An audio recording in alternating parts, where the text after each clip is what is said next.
चलो सुनो, ये जो किस्सा हम आपको सुना रहे हैं, ये सच में शुरू में थोड़ा अटपटा लगेगा या अटपटांग लगेगा। बाद में सच में बड़ा अच्छा फील होगा आपको। थोड़ा सुनिए। पढ़ाई लिखाई में कितना ध्यान रखने की जरूरत होती है, इस बात को समझिए। एक मेडिकल कॉलेज में एक प्रोफेसर साहब, मतलब डॉक्टर, 10-20 पेशेंट को बैठा के बता रहे थे कि क्या करना होता है, कहाँ क्या है। जैसे मान लीजिए कि मेडिकल फील्ड में तो वैसा वैसा काम भी करना पड़ता है जो आपको अच्छा नहीं लगेगा। जैसे किसी का सड़ा हुआ घाव है, वो तुम छू नहीं पाओगे, उसको छू के उसको साफ करना होता है। तो उसी में कुछ बच्चा को ना वो कुछ सिखा रहे थे। तो वहां पर मुर्दा लाया जाता है, लाश, उससे भी ना सीखा जाता है। तो मेडिकल कॉलेज में क्या किया गया, एक मरा हुआ कुत्ता को लाया गया।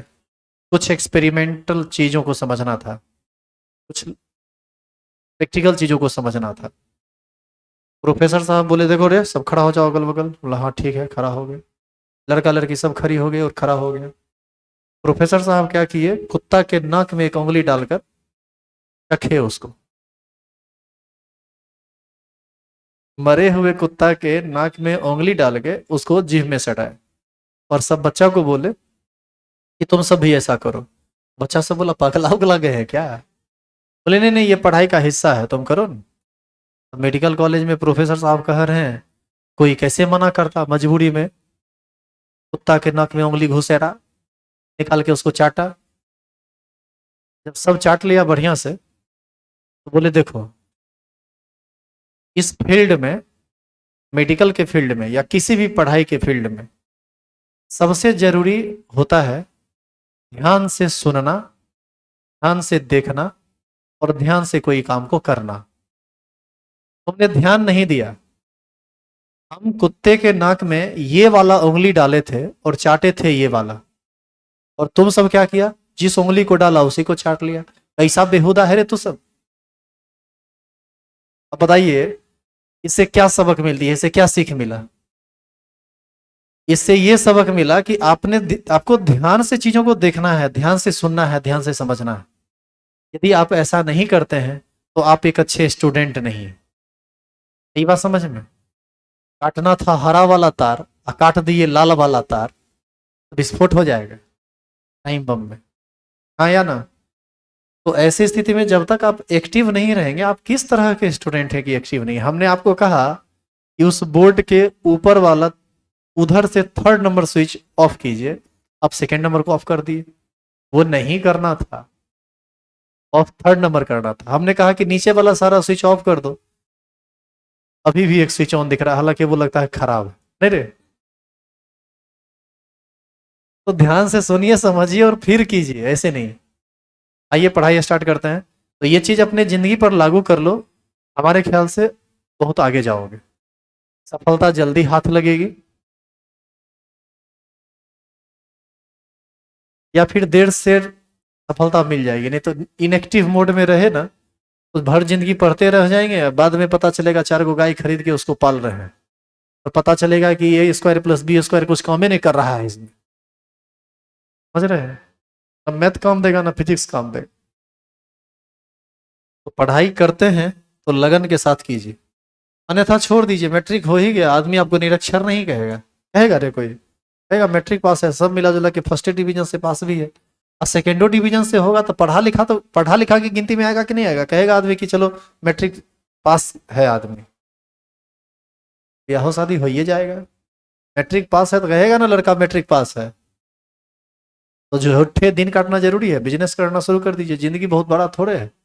60-70 साल में तो कुत्ता का मौत मरोगे, तुम हम कोई भी। तो एक्टिव रहिए क्लास में, और चीजों को थोड़ा ध्यान से सुनिए कि सामने वाला आदमी बोल क्या रहा है, क्योंकि आप यहाँ सीखने आए हैं। चलिए, भाषण बहुत हुआ, देखते हैं अब आगे का पढ़ाई।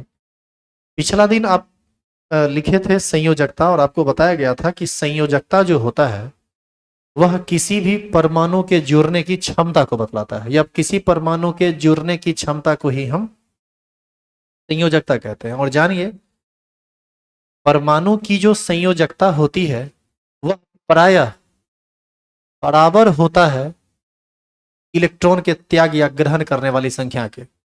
मतलब कोई परमाणु यदि इलेक्ट्रॉन का त्याग किया है तो जितना इलेक्ट्रॉन का त्याग किया है वही उसकी संयोजकता कहलाएगी। यदि कोई इलेक्ट्रॉन ग्रहण किया है तो जितना इलेक्ट्रॉन ग्रहण करेगा वही उसकी संयोजकता कहलाएगी। इलेक्ट्रॉन त्याग करेगा तो धनात्मक चार्ज आएगा तो उसकी संयोजकता धनात्मक हो जाएगा, और यदि इलेक्ट्रॉन ग्रहण किया है तो उसकी संयोजकता ऋणात्मक हो जाएगी। तो अरे ये बात समझ में, तो नीचे एरो देके लिखिए तो लिखेंगे लिखेंगे किसी परमाणु की संयोजकता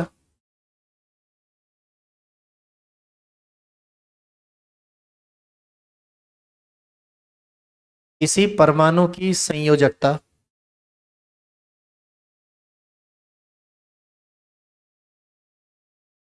इलेक्ट्रॉन के त्याग या ग्रहण के बराबर होता है। इलेक्ट्रॉन के त्याग या ग्रहण के बराबर होता है। किसी परमाणु की संयोजकता इलेक्ट्रॉन के त्याग या ग्रहण के बराबर होता है।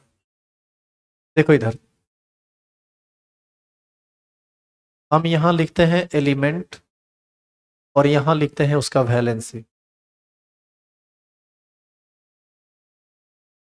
आप याद करो सोडियम का वैलेंसी कितना हुआ था, 1। और याद करो ये +1 हुआ था। कैल्शियम का +2, मैग्नीशियम का +3, Cl का -1, ऑक्सीजन का -2, नाइट्रोजन का -3। इस तरह से कई तत्वों की अलग अलग संयोजकता होती है, और इस टेबल को हम बाद में बहुत डिटेल में देखेंगे। अभी कुछ एग्जाम्पल जो आपके सामने में लिखा गया है इसको लिख लीजिए।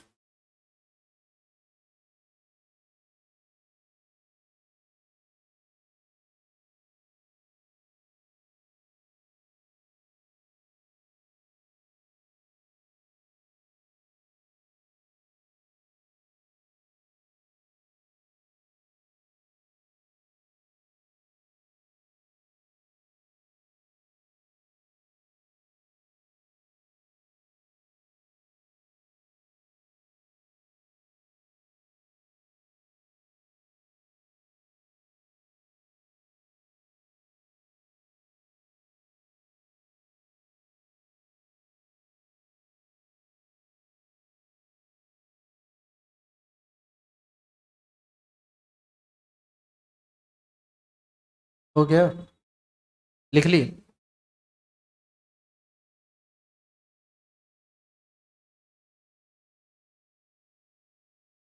सुनो, अब हम सीखेंगे किसी यौगिक के हम नाम को कैसे लिखते हैं। ठीक है, तो हेडिंग डालिए तो।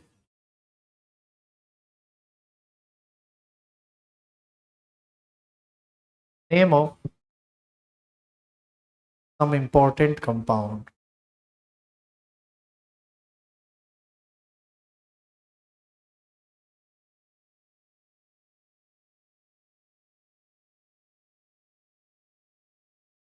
Name of some important compound.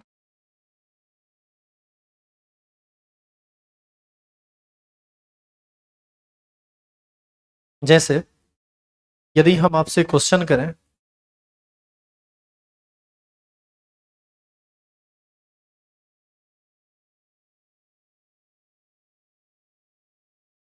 Sodium chloride इसका फॉर्मूला क्या होता है, या हम यदि NaCl लिख देते तो उसका नाम क्या होता है, दोनों बात एक ही है, उल्टा सीधा है बस।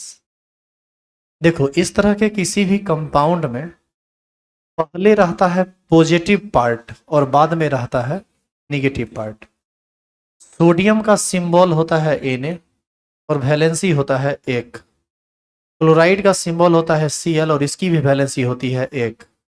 और यहाँ पर प्लस और यहाँ माइनस लिखने की आवश्यकता नहीं है, क्योंकि हम आपको पहले कह चुके हैं कि पहले रहता है धनात्मक वाला पार्ट और बाद में रहता है ऋणात्मक वाला पार्ट। तो यहाँ से जब कंपाउंड बनाना होता है तो हम लोग क्या करते हैं, इसी वैलेंसी को एक्सचेंज कर देते हैं। इसका एक यहाँ आ जाता है और इसका एक यहाँ आ जाता है, और ये कंपाउंड हो जाता है NaCl, क्योंकि 1 1 को लिखना कोई ज़रूरी नहीं है। लेकिन इसी में जब आप दूसरे कंपाउंड पर आते हैं, जैसे मैग्नीशियम क्लोराइड, मैग्नीशियम का सिंबल होता है बाबू Mg, और इसका वैलेंसी होता है 2 +2। लेकिन पहले है तो प्लस लिखने की कोई आवश्यकता नहीं है। क्लोराइड का होता है Cl, इसका वैलेंसी होता है 1। दोनों को एक्सचेंज कीजिए तो क्या बनेगा, MgCl2। यानी यदि आपसे कोई पूछे कि मैग्नीशियम क्लोराइड का क्या फॉर्मूला होता है, तो आप बोलेंगे MgCl2। आइए अगला देखते हैं।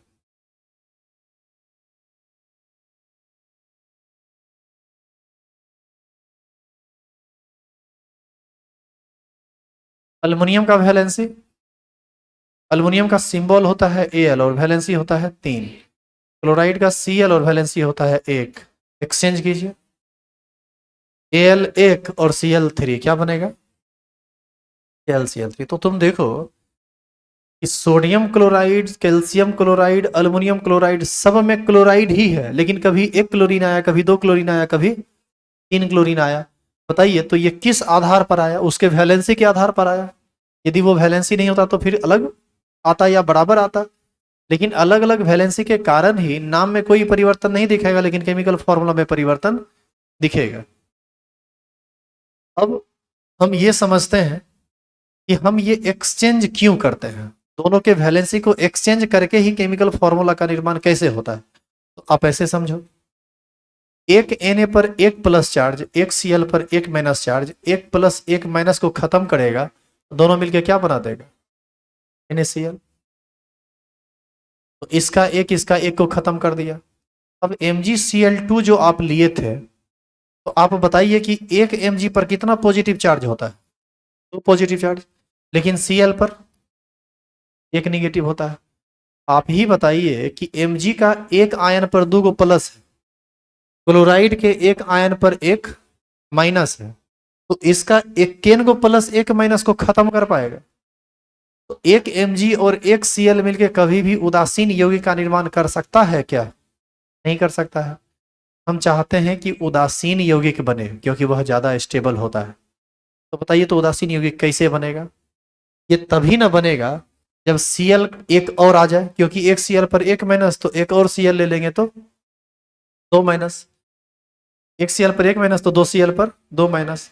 अब बताइए, एक प्लस एक माइनस को खत्म करेगा, दूसरा प्लस दूसरा माइनस को खत्म करेगा। इसका मतलब है कि Mg और Cl से मिलकर यदि तुम किसी कंपाउंड का निर्माण करोगे, तो वहां पर मैग्नीशियम का एक एटम रहेगा, जबकि क्लोरीन का 2 एटम रहेगा। समझे कि ये एक्सचेंज क्यों हो रहा था, इसका 2 इधर आ गया और इसका 1 उधर चला गया, तो उससे चार्ज बैलेंस हो जाता है। चार्ज को बैलेंस करने के लिए ही ऐसा किया जाता है। क्लियर हुआ ये। अब यदि हम अल्युमिनियम के बारे में समझें, अल्युमिनियम, एक अल्युमिनियम का 3 प्लस चार्ज होता है, एक Cl का 1 माइनस, तो 3 Cl का 3 माइनस। एक प्लस इसको खत्म करेगा, एक प्लस इसको खत्म करेगा, एक प्लस इसको खत्म करेगा। इस अल्युमिनियम और क्लोरीन मिल के जो कंपाउंड बनाएगा वो क्या बनेगा, AlCl3। इसीलिए वैलेंसी को एक्सचेंज कर दिया जाता है। बोलिए यहां तक में कोई परेशानी है। अब आगे सुनिए। अभी तक आप 3 कंपाउंड देखे, कौन कौन, सोडियम क्लोराइड, मैग्नीशियम क्लोराइड और अल्युमिनियम क्लोराइड। अब हम बदलते हैं कंपाउंड और लिखते हैं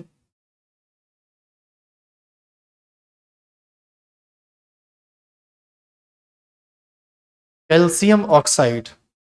अब वो कैल्शियम का जो सिंबल होता है वो होता है Ca, और इसकी वैलेंसी होती है 2।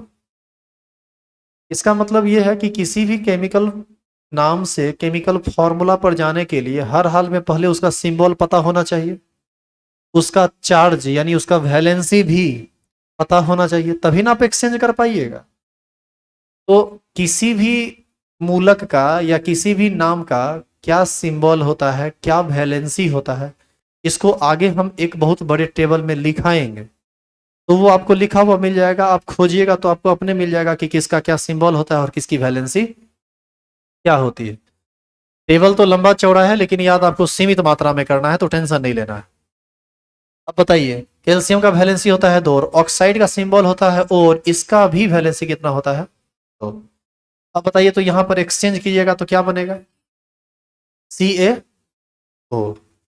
यहां पर एक्सचेंज कीजिएगा तो ये वास्तव में पहले बनेगा Ca2O2, लेकिन इसको हम ऐसे लिखेंगे तो ये गलत है। इसलिए गलत है क्या है कि कोई भी मॉलिक्यूलर फॉर्मूला अपने सिंपलेस्ट रेशियो में होता है।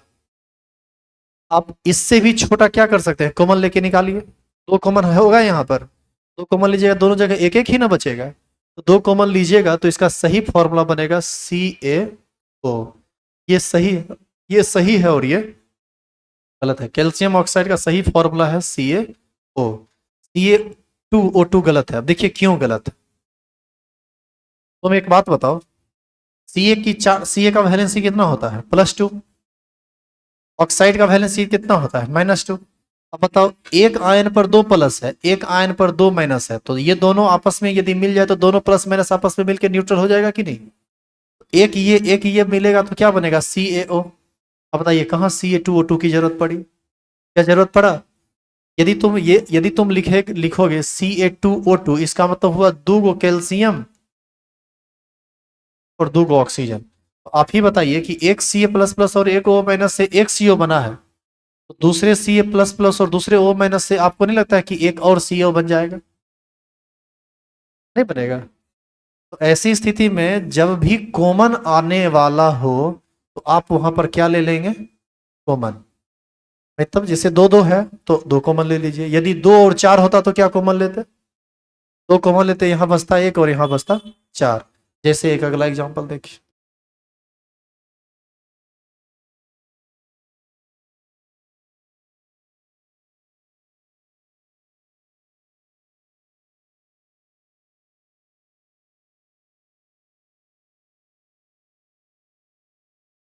हम यहाँ लिखते हैं प्लम्बिक सल्फेट।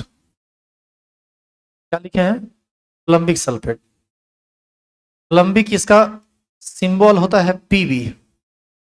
Pb वैसे हम लेड को बोलते हैं। लेड 2 तरह की संयोजकता प्रदर्शित करता है, एक +2 और एक +4। जब +2 संयोजकता प्रदर्शित करता है तो लेड को ही बोला जाता है प्लम्बस, और जब ये +4 संयोजकता प्रदर्शित करता है तो लेड को ही बोला जाता है प्लम्बिक। तो अभी हम क्या लिखे हैं? प्लम्बिक। तो इसका संयोजकता कितना? 4। और सल्फेट होता है SO4, और SO4 की संयोजकता कितनी होती है? -2। बाद में लिखा हुआ है तो माइनस ही ना होगा। अब बताइए क्या कॉमन होगा दोनों में? क्या कॉमन होगा? तो यहां से 2 कॉमन होगा तो ये बचेगा 1, और वहां से 2 कॉमन होगा तो बचेगा 2। तो क्या बनेगा? यहाँ 1 और यहाँ 2, एक्सचेंज कीजिए। Pb2, ओ सॉरी, Pb, यहाँ कितना है? 1 ना, एक इधर गया तो Pb एक्सचेंज करना होता है, और यहाँ 2 बचा हुआ है तो ये 2 इधर आएगा तो क्या बनेगा? PbSO4 का होल ट्वाइस। इसी को हम बोलेंगे प्लम्बिक सल्फेट, ये जो नाम लिखा हुआ है। आई बात समझ में? तो ऐसी स्थिति में ये कोशिश रहेगा आपका हमेशा कि जब भी वैलेंसी कॉमन आने वाला हो तो आप कॉमन लेके पहले निकाल दीजिए और फिर एक्सचेंज करके तब फॉर्मूला का निर्माण कीजिए। क्या क्लियर है ये? लिखेंगे। सबसे पहले लिखिए आप सोडियम क्लोराइड को।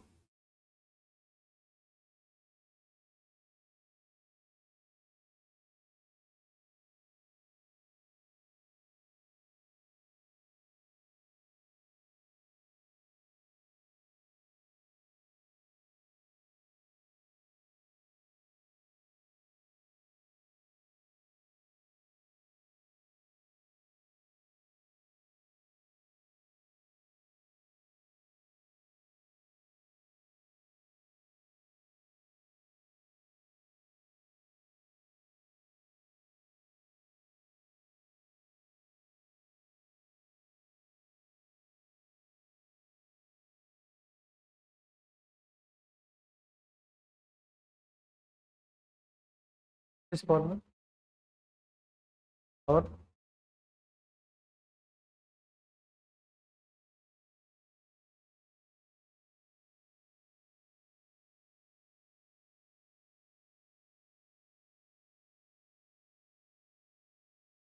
देखिए, आप जो कह रहे हैं वह यह कह रहे हैं कि ऑक्सीजन का जो नेचुरल एग्जिस्टेंस होता है वो होता है O2। ये है ऑक्सीजन गैस। और हम यहां पर क्या लिखे हैं?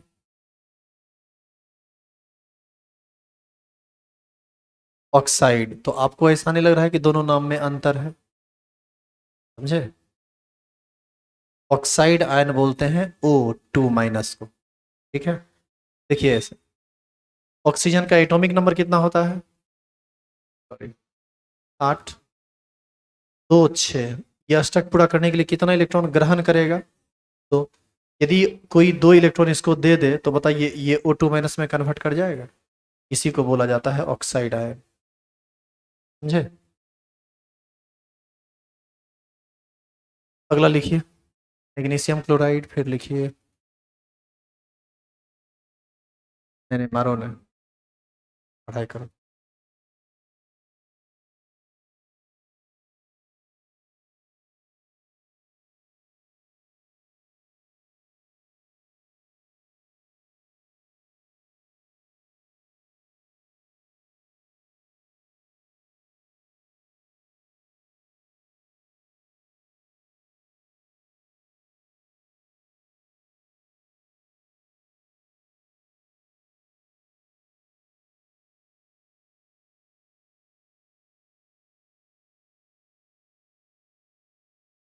अच्छा, तुम लोग का क्लास यदि 11 से 12 कर दें तो?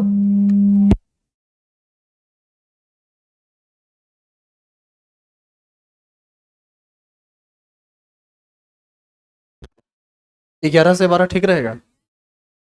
इसमें भी दिक्कत है क्या? तो हो सकता है 11 से 12 कर दे। इस बैच पर थोड़ी सी परेशानी आ रही है। एक्चुअल में इंग्लिश मीडियम का जो टाइमिंग है ना वो सही एडजस्ट नहीं हो रहा है। हालांकि हम कुछ फाइनल नहीं कर रहे हैं, हम बस आपसे बात कर रहे हैं। यदि एडजस्ट नहीं होगा तो नहीं करेंगे। भले एक एक संभावना देख रहे हैं कि दोनों बैच का क्या है, उसके बाद हम बात करेंगे। 1 से 2 दिन में हम फाइनल कर देंगे। हाँ? ये हो गया, लिख लिए? अच्छा ठीक है, अगला लिखिए।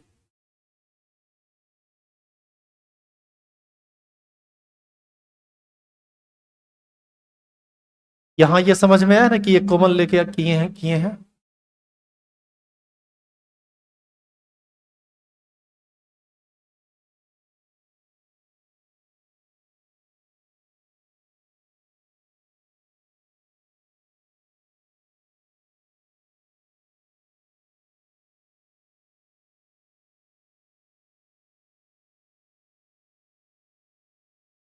वहां भी सेम चीज लिखाता है, देखिए उधर। तो वहां से भी आप देख सकते हैं। क्या हुआ? कुछ कुछ बोल रही है, बोलती है कुछ नहीं। ठीक है, देख लीजिए। आपको जहाँ जहाँ आप कंफर्टेबल हैं वहीं से देखिए, कोई दिक्कत नहीं है। हम बस सिर्फ ये बता दिए कि तीनों डिस्प्ले पर सेम चीज आ रहा है, जहां से आपको दिखे वहां से देखिए। आगे बढ़े। एक नाम तुम अपने से अब लिखो तो। इसको मिटा दें? एक लिखो सोडियम सल्फेट।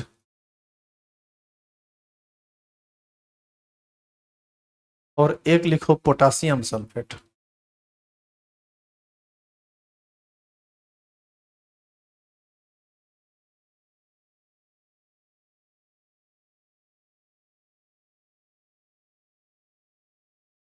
अपने से ट्राई कीजिए।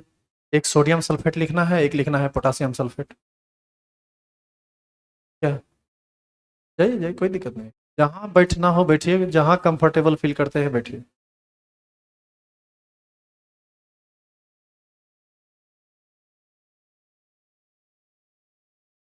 क्लास का हर एक सीट आप लोगों के लिए ही है, जहां पर आपकी विजिबिलिटी अच्छी हो वहां से बैठिए। बताइए बना क्या? सोडियम का सिंबल बताओ, जल्दी बताओ, जल्दी फटाफट बताओ तो। नहीं, वैलेंसी कितना सल्फेट का? SO4। वैलेंसी कितना? कॉमन भी होगा। यहाँ क्या कॉमन होगा? क्या क्या फॉर्मूला बनेगा? Na2SO4, इसी का नाम हो गया सोडियम सल्फेट। और पोटेशियम का फॉर्मूला, ये वैलेंसी कितना? एक। सल्फेट का फॉर्मूला SO4, वैलेंसी कितना? दो। एक्सचेंज कीजिए, क्या बनेगा? A2SO4। नाम क्या हो गया? Potassium sulphate. एक लिखिए तो कैल्शियम सल्फेट।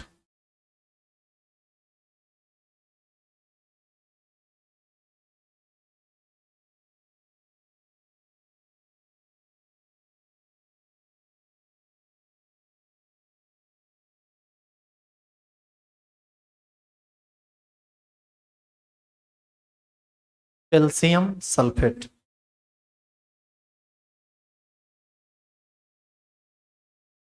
क्या लिखे?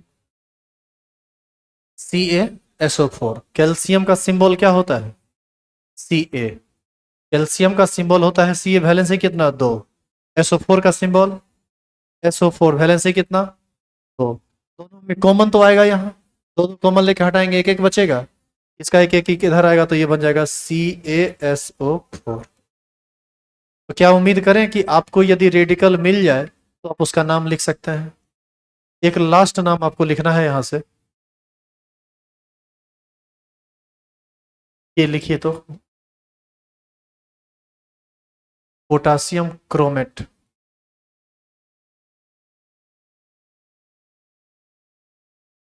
इसका नाम लिखो तो। नाम तो लिखा हुआ है ही, सॉरी। फॉर्मूला लिखिए। ये माइक ऐसा है कि बैठने नहीं देता है।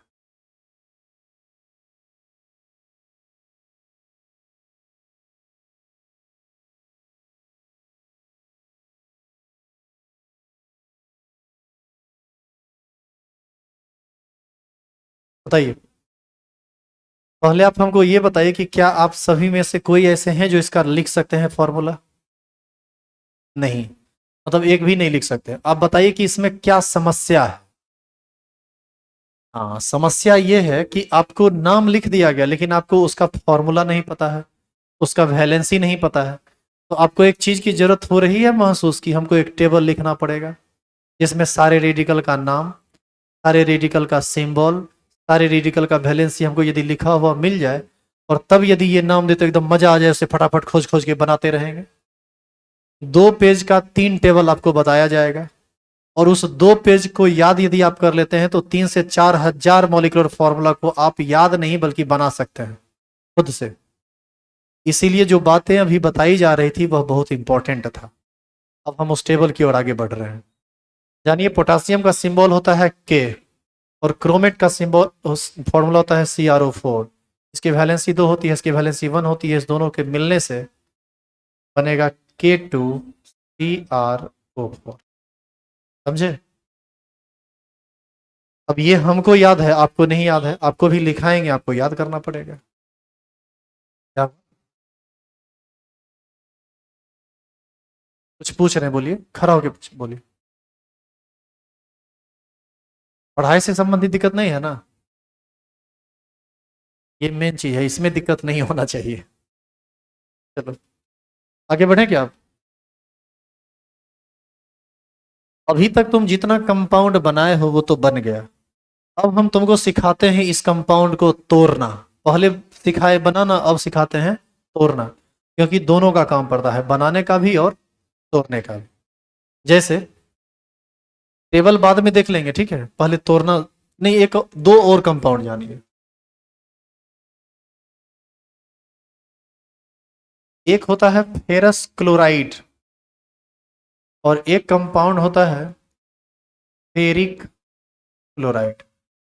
रुकिए आप, रुकिए रुकिए रुकिए। अभी जब हम टेबल अभी लिखेंगे ना तो एक दो नहीं 3 टेबल लिखेंगे। एक टेबल होगा सिर्फ धनात्मक मूलक वाला, जिसमें सिर्फ धनात्मक वैलेंसी होती है, और ऐसी धनात्मक वैलेंसी जो फिक्स होती है, बदलती नहीं है। एक टेबल हम लिखेंगे धनात्मक वैलेंसी वाला, लेकिन ये टेबल ऐसा होगा जिसकी संयोजकता बदलती रहती है।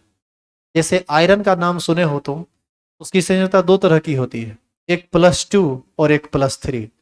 +2 में वह फेरस कहलाता है, +3 में वह फेरिक कहलाता है। सुनो, Fe पर जब तुम 2 चार्ज देते हो ना तो इसको हम लोग कहते हैं फेरस, और Fe पर जब तुम 3 चार्ज देते हो तो इसी को कहा जाता है फेरिक। नाम क्या लिखा हुआ है एक बार, फेरस क्लोराइड, एक बार फेरिक क्लोराइड। यानी फेरस भी Fe ही है और फेरस भी Fe ही है, लेकिन दोनों में अंतर क्या है, चार्ज में अंतर है, एक में +2 एक में +3। तो यहां पर सिंबल बताओ क्या लिखें, Fe, वैलेंसी कितना 2। यहां पर भी सिंबल लिखेंगे Fe, लेकिन वैलेंसी कितना 3। क्लोराइड Cl, वैलेंसी 1, यहाँ भी Cl वैलेंसी 1। बताइए दोनों को यदि हम एक्सचेंज कर दें तो क्या बनेगा, यहाँ FeCl2, और यहाँ क्या बनेगा FeCl। यह है फेरिक क्लोराइड, यह है फेरस क्लोराइड, समझे। तो इस तरह का ferrous ferric, cuprous cupric, magnous magnic, plumbous plumbic, mercurous mercuric, stannous stannic, अलग अलग और भी कई एलिमेंट हैं जिसका वैलेंसी अलग अलग तरह का होता है, जिसका नाम अलग अलग होता है। तो वो सब दूसरे टेबल में पढ़ेंगे। और तीसरा टेबल में पढ़ेंगे हम सारे निगेटिव रेडिकल को, मतलब वैसे सिंबल को जिसका संयोजकता सिर्फ और सिर्फ ऋणात्मक होता है। पहले इस दोनों को उतार लीजिए।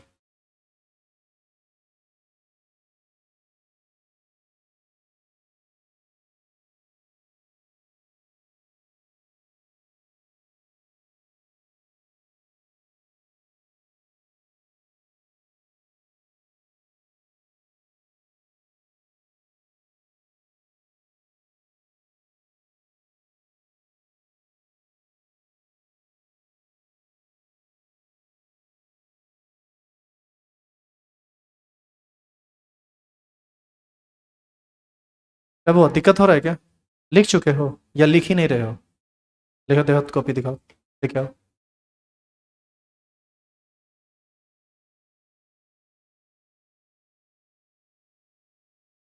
ठीक है बैठिए, थोड़ा ढंग से लिखा कीजिए।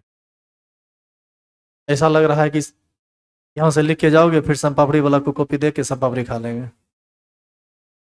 कैसे बनाइए, आप जो पढ़ाई पढ़े आप इसको साधारण मान रहे हैं क्या, कतई साधारण नहीं है, रुला देगा आपको आगे चल के। बेसिक को क्लियर कर लीजिए, कॉपी ढंग से बनाइए, ताकि कहीं भी आप फंसे तो कॉपी पलट के देखिए तो आपका कंसेप्ट क्लियर हो जाए। चलो आगे बढ़ते हैं। अभी तक तुमको हम कंपाउंड बनाना सिखा रहे थे, अब हम कंपाउंड तोड़ना सिखाते हैं। अब यदि हम आपसे पूछें कि NaCl टूटेगा कैसे, कितने लोगों को पता है, धनायन और ऋणायन में आप इसको तोड़िए, कैसे तोड़ेंगे, Na+Cl-। तो आप Na पर प्लस ही क्यों दिए, क्योंकि इसकी संयोजकता +1 होती है। और Cl पर -1 क्यों दिए, क्योंकि इसकी संयोजकता -1 होती है। अब आप एक चीज गौर कीजिए, NaCl का एक अणु जब टूटता है तो हमको दो आयन मिलता है, एक धनायन और एक ऋणायन। धनायन है Na+ और ऋणायन है Cl-।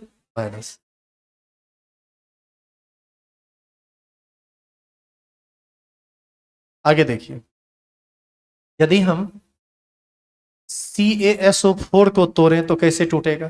पहले इसमें तुम रेडिकल पहचानो, एक रेडिकल Ca है और एक रेडिकल SO4 है। चार्ज दो इस पर कितना चार्ज, Ca पर 2+ और SO4 पर 2-।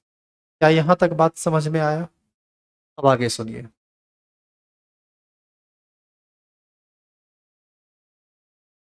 यदि हम CaCl2 को तोड़े तो ये कैसे टूटेगा, पहले रुको, पहले तुम देखो किसकी संख्या कितनी, पहले देखो कि कौन रेडिकल है और किसकी संख्या कितनी है। इसमें एक रेडिकल कैल्शियम है तो यहां पर हम लिख देंगे कैल्शियम, और दूसरा रेडिकल Cl है या Cl2 है, Cl2 होता नहीं है, रेडिकल में होता है Cl, तो हम लिखे Cl। आप ये बताओ कि कितना Cl है, 2 Cl, दो माइनस नहीं, Cl ये तो Cl परमाणु की संख्या है ना जी, 2 Cl है, तो उस 2 को आप लगाएंगे यहां पर कि कितना Cl हो गया, 2। अब आप इसका संयोजकता बताइए, Ca का कितना 2+ और Cl का कितना 2 माइनस या -1? -1। आप समझिए, एक Cl पर एक माइनस तो दो Cl पर दो माइनस, एक Ca पर दो प्लस, दो प्लस दो माइनस को उदासीन नहीं कर देगा पूरा का पूरा। तो आप ये बताओ कि NaCl का एक अणु टूटा तो कितना आयन मिला? तो कौन कौन? Na प्लस और Cl माइनस। जबकि CaCl2 का एक अणु टूटा तो कितना आयन मिला? CaCl2 का एक अणु टूटा, यानी ये टूटा तो कितना आयन मिला? इनके बताओ।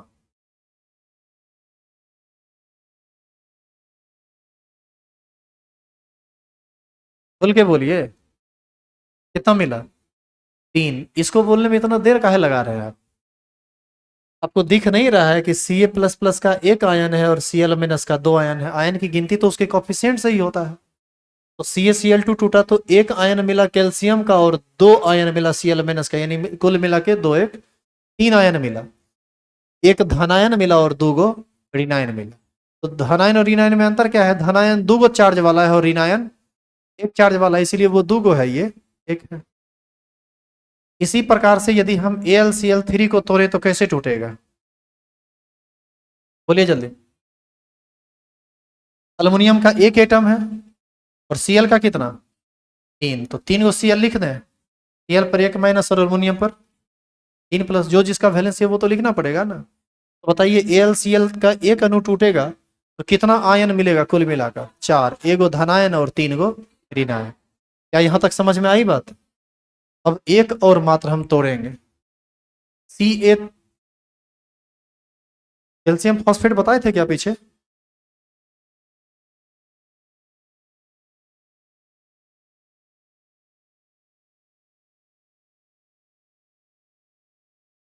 ठीक है, हम यहां पर एक कंपाउंड फिर से लिखते हैं, कैल्शियम फॉस्फेट। ये कंपाउंड है। आपसे पूछा जाए कि इसका फॉर्मूला क्या बनेगा? कैल्शियम का सिंबल होता है Ca, वैलेंसी होता है 2। फॉस्फेट का सिंबल होता है PO4, वैलेंसी होता है 3। क्या आप यहां पर कॉमन ले सकते हैं कुछ? कॉमन का बात ही नहीं है, कॉमन आएगा ही नहीं। एक्सचेंज कीजिए, क्या बनेगा? Pa3PO4 का होल टू। अब तुमको हम पूछें कि भाई तुम इसको तोड़ो तो Pa3PO4 का होल टू को बताओ कैसे टूट। इसमें दो गो रेडिकल है, एगो है कैल्शियम और एगो है फॉस्फेट। तो Ca और फॉस्फेट। अब संख्या बताओ तो कितना है? ये कितना है? 3। तो यहां लगा देंगे 3। फॉस्फेट कितना है? 2। तो यहां लगा देंगे 2। और इसका जो चार्ज है उसको दिखा दीजिए। कैल्शियम का चार्ज कितना होता है? +2। चार्ज को हमेशा साइन के साथ बोलना है। और ये फॉस्फेट पर कितना चार्ज होता है? -3।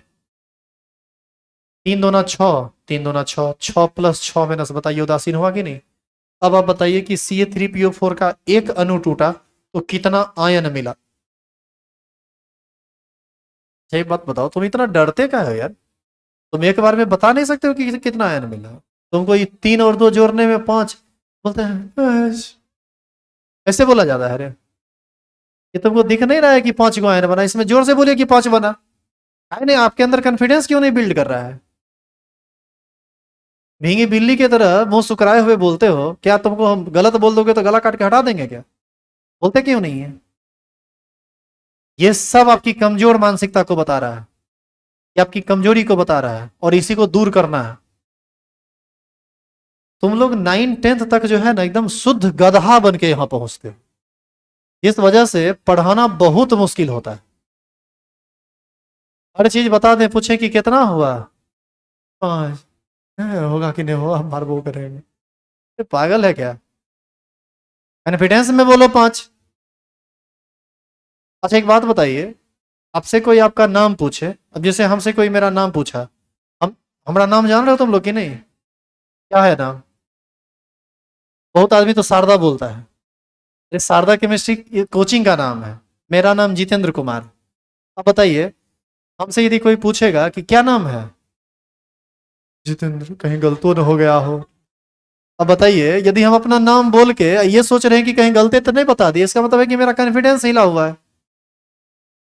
कि आप अपने नाम को बोलने में शक पकाइएगा कभी भी? इसलिए नहीं शक पकाइएगा कि आपका नाम है, हम जानते हैं हमारा नाम फलना कुमार चिलना कुमार, हम ढिमका है। तो जब वहां पर आप, तो वहां पर आप अच्छा से इसलिए बोल रहे हैं क्योंकि आपको पता है कि आपका ये नाम है। यहां पर आप शक पकाते इसलिए क्योंकि आपको डर लगता है कि ये गलत न कहीं हो जाए। काहे गलत हो जाएगा? और गलत हो जाएगा तो क्या खून कर देंगे? सबसे पहले अपने अंदर विश्वास को लाइए कि हाँ हम जो बोल रहे हैं वो सही है, और यदि गलत भी है तो क्या बोलेंगे? सीखिए बोलना। मुड़ी गोत लेगा, कुछ बोल के छोड़ देगा। अब एगो दे रहे हैं, इसमें गलती हुआ बहुत मार मारेंगे, सही बता रहे हैं। बताओ कैल्शियम ऑक्साइड को तोड़ो तो क्या क्या किस किस में टूटेगा ये?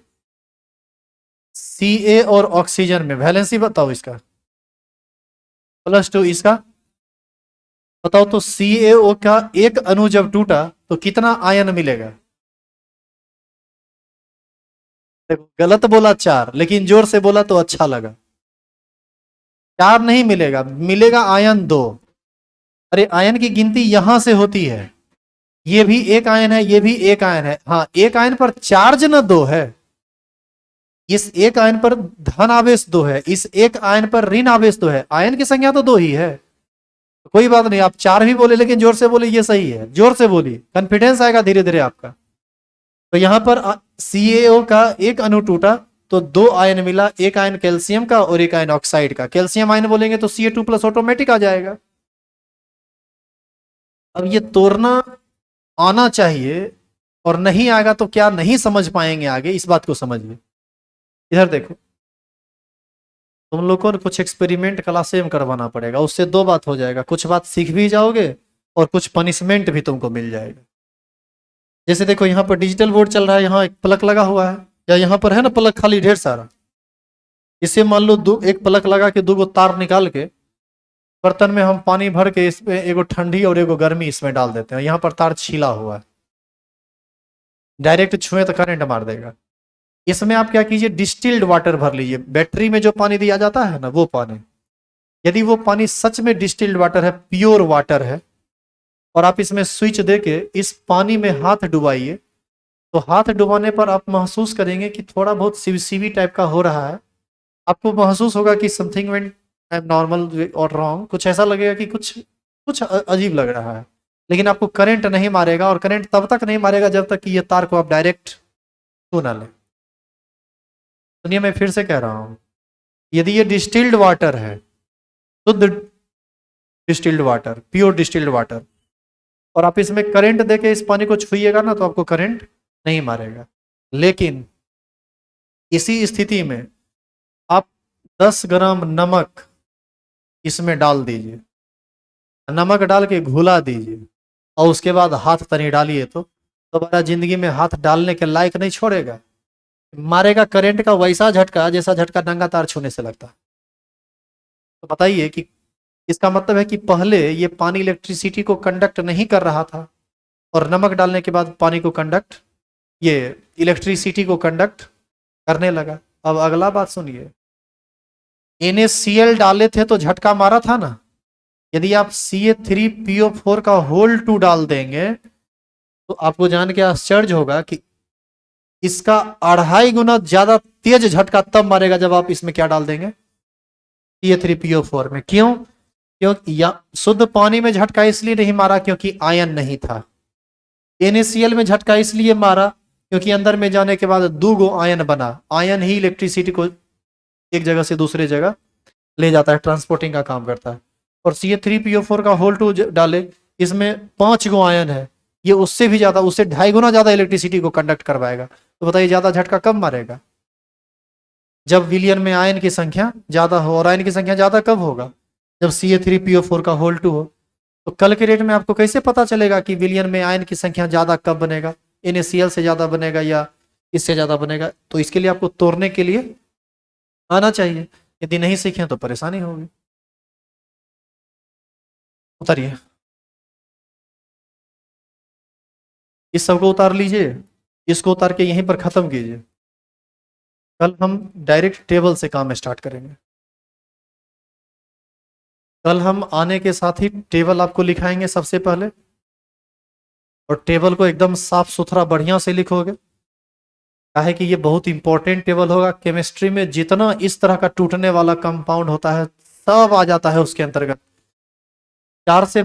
3 से 4 हजार कंपाउंड आ जाता है। सोचिए कि एक क्लास करके आप 3 से 4 हजार कंपाउंड के बारे में सीख रहे हैं, तो ये बात कहीं से नॉर्मल नहीं है।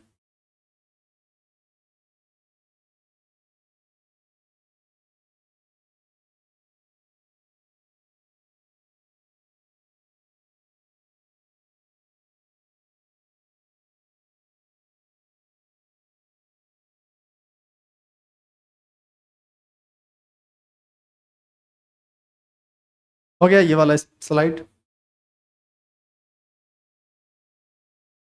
नींद आ रही है क्या?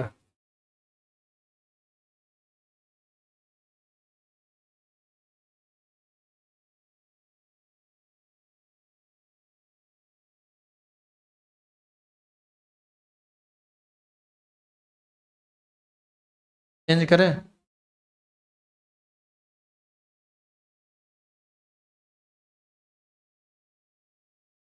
इसको उतार लीजिए आज यहीं तक। कल से हम लोग टेबल पढ़ेंगे। हमको लगता है कि 2 दिन और लगेगा बेसिक में, कल और परसों। उसके बाद आज बुधवार है ना जी, बृहस्पतिवार शुक्रवार, उम्मीद है शनिवार को आपका चैप्टर स्टार्ट हो जाएगा।